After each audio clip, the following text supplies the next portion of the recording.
नमस्कार शेतकरी बंधूंनो, आपण अद्रक पिकासाठी बेसल डोस टाकत आहोत आणि बेसल डोस का महत्त्वाचा आहे हे आपण समजून घ्यावा।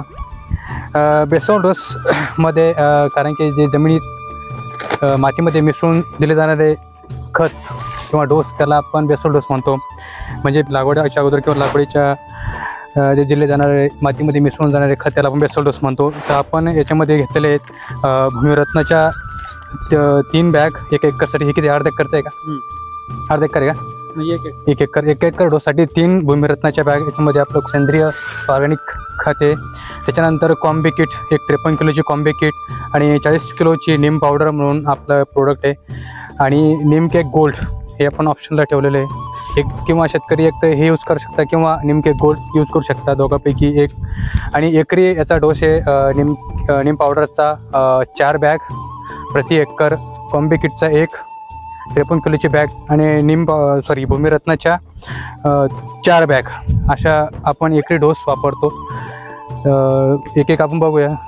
पहिली भूमिरत्न जर तुम्ही बघितलं बघा, ग्रॅन्युल फॉर्ममध्ये आहे आणि एकदम ग्रॅन्युल फॉर्ममध्ये जे ऑर्गॅनिक असतं त्याचं आपण बघतोय। याच्यामुळे काय होतं, सहसा जमिनीची सुपीकता वाढते आणि म्हणजे पाणी धरून जर कोणाची जमीन असेल तर त्या जमिनीसाठी उत्तम असते, कारण की याच्यामुळे पाणी धरून जमीन राहत नाही, मातीची सुपीकता वाढते, जमीन सुपीकता वाढते। सेंद्रिय कार्बन जे म्हणतो आपण त्याचा सेंद्रिय कर्ब त्याचे प्रमाण याच्या वापरामुळे वाढते।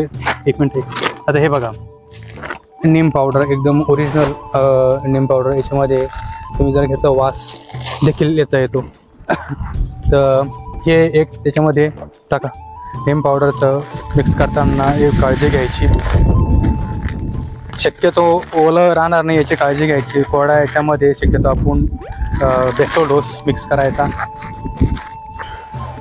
आणि कॉम्बी किट आता नीम पावडर झाल्यानंतर कॉम्बी किट शेतकरी मित्रांनो, आता समजा पवन ॲग्रोचं आपलं बेसल डोस आहे आणि याच्यासोबत अजून आपण 10-26-26च्या 3 बॅग्स किंवा 10-26चा पर्याय आपण DAP आणि MOPच्या बॅग घेऊ शकतो। म्हणजे DAPच्या 2 बॅग एकरी आणि 1 MOPची असं करू शकतो, किंवा 10-26च्या 3 बॅग, म्हणजे खूप जास्त खर्चिक न करता, कारण की आपल्या कॉम्बी किटमध्ये जवळ प्रकारचे सगळे मायक्रोन्यूट्रिएंट घटक आहे।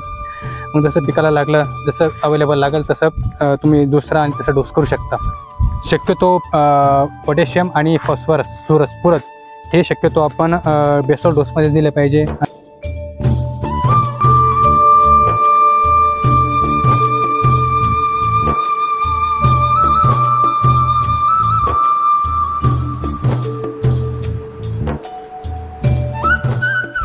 मायक्रोन्यूट्रिएंट्स बेसल डोसमध्ये टाकण्यामागचे कारण हे की बाबा सुरुवातीपासूनच आपल्या पिकाला मायक्रोन्यूट्रिएंट ची उपलब्धता मिळते आणि जमिनीच्या मुळाच्या कक्षेमध्ये पिकाच्या मुळाच्या कक्षेमध्ये हे मायक्रोन्यूट्रिएंट्स असतात।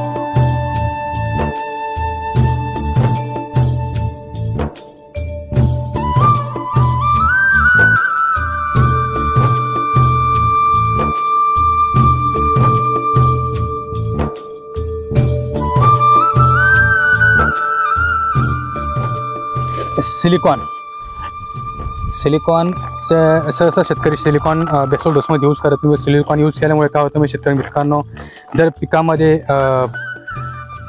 ताण आला, काही अजैविक असो किंवा जैविक ताण असो, तो सहन करण्याची क्षमता आपल्या सिलिकॉनमुळे पिकामध्ये येते। त्याच्यानंतर पिकाची रोगप्रतिकार क्षमता वाढते। पाण्याची जर ज्याला आतापासूनच म्हणजे बेसल डोसमध्ये त्याचं प्रमाण जर असलं, शेवटपर्यंत पिकाला हे उपलब्ध